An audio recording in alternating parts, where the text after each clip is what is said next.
Con Sabrina Carraro, direttore del coro Col di Lana, cerchiamo di scoprire la cifra musicale e artistica che ha avuto ed ha ancora il maestro Efrem Casagrande.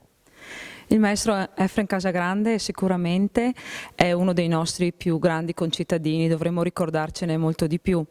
Un grande musicista che ha lasciato delle pagine splendide sia per la coralità che anche per la musica in generale. Forse non ci rendiamo conto di quanto grande fosse, perché non è solo colui che ha scoperto Furlanetto, ma Efrem Casagrande ha portato il nome di Vittorio ovunque nel mondo, Giappone compreso, dove comunque aveva il traduttore che gli faceva la traduzione dal dialetto vittoriese al giapponese direttamente. Io lo ricordo volentieri perché era anche un caro amico di mio papà e ci sono queste due anime di Efrem che sono veramente molto interessanti, perché da una parte c'è un uomo goliardico e dall'altra c'è un grande maestro di musica con disciplina, rigore, ha saputo scrivere delle pagine importantissime che secondo me appunto noi vittoriesi non conosciamo e non capiamo quale sia veramente la levatura di questo musicista.